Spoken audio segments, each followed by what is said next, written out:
Et on se retrouve donc pour cette revue de presse de l'économie.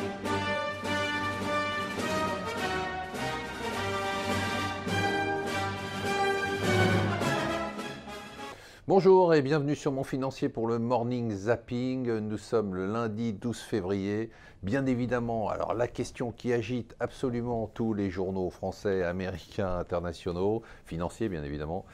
Crack ou correction pour le revenu? La hausse de la bourse est-elle menacée pour investir? Bourse, les risques d'une nouvelle ère de turbulence. Donc tout le monde se pose exactement la même question, à savoir est-ce qu'on a connu avec cette semaine qui a été une des plus mauvaises des dernières années, des 12 derniers mois, est une parenthèse ou est-ce qu'au contraire c'est une nouvelle tendance? Eh bien moi je dis qu'on le saura mercredi. Mercredi on a les chiffres de l'inflation aux États-Unis, on va en reparler.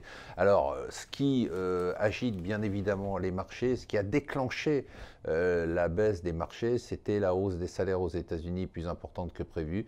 Eh bien, il n'y a pas qu'aux États-Unis que ça se produit. En Allemagne, c'est la même chose, 4,3% de hausse avec le syndicat de la métallurgie. Et maintenant, ce sont les fonctionnaires qui réclament 6% de hausse. Alors, ce qu'il faut savoir, c'est qu'en fait, le gouvernement, lui, et le prochain gouvernement sera assez ouvert à ces hausses de salaire parce qu'il veut un mandat carrément beaucoup plus social.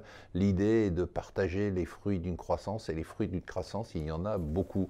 Donc je vous disais, on va attendre, nous dit le Financial Times, les chiffres de l'inflation pour le mois de janvier. On les attend, le consensus les attend légèrement en baisse. S'ils étaient supérieurs, bien évidemment, on aurait des inquiétudes. Tout va se jouer là, il faudra suivre ça de très près. Si ce n'était pas le Figaro, on pourrait se dire que c'est un journal macroniste, réforme. Macron ne veut pas ralentir le rythme, c'est presque de l'admiration. Et enfin, aujourd'hui, on a le procès en appel Cahuzac qui va essayer d'échapper aux 3 ans de prison qu'il avait chopé en première instance. Voilà, je vous souhaite une excellente journée, je vous souhaite une excellente semaine. N'oubliez pas de regarder C'est votre argent en replay, l'émission était vraiment exceptionnelle.